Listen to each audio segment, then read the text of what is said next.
মক্কা বিজয় হয়েছে কত হিজরিতে? কত? অষ্টম হিজরিতে যখন মক্কা বিজয় হলো, তখন রাসূল সাল্লাল্লাহু আলাইহি ওয়াসাল্লাম আম্মাজান আয়েশার সাথে গল্প করছিলেন আর বলছিলেন, আয়েশা, লাউলা হাদাসাতু আহদি কওমিকা বিল কুফরি লানাকাতুল কাবাতা ওয়ালা জাআলতুহা আলা আসাসি ইব্রাহিম।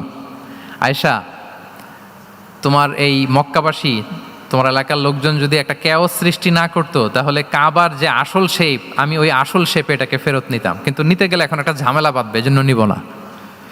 ব্যাপারটা হচ্ছে, আমরা এখন যে কাবাটাকে দেখি এটা হচ্ছে স্কয়ার আকৃতির। স্কয়ার মানে কি? বর্গাকৃতি, তাই তো? বর্তমান কাবা কোন আকৃতির বলেন তো? একটা বড় কিউবের সাইজ না? দূর থেকে দেখলে মনে হয় একটা বড় কিউবের সাইজ, কিউবের আকৃতি মানে স্কয়ার, চতুর্ভুজ। কিন্তু সাইয়েদানা ইব্রাহিম আলাইহিস সালাম যে কাবা নির্মাণ করেছিলেন, এটা কিন্তু এরকম কিউব ছিল না, ওইটা ছিল রেক্ট্যাঙ্গেল। রেক্ট্যাঙ্গেল ছিল, মানে আয়তাকৃতির ছিল, এরকম লম্বা।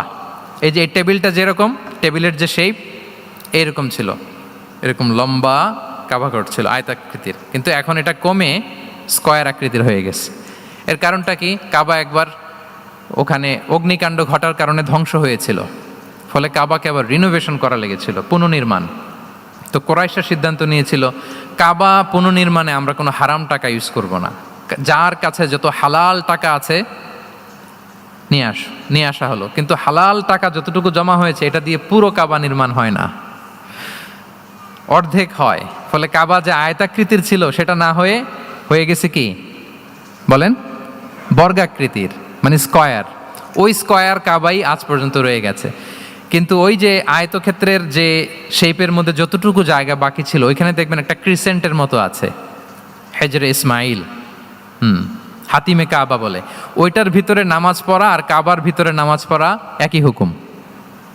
ওইটার ভিতরে নামাজ পড়া আর কাবার ভিতরে নামাজ পড়া কি একই হুকুম। ফলে ওই হাতিমের ভেতরে ফরজ সালাত আদায় হয় না, নফল সুন্নাত পড়া যায়।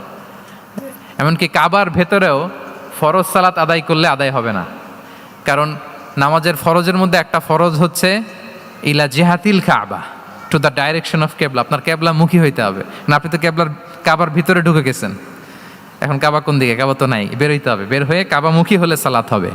I think you got the point.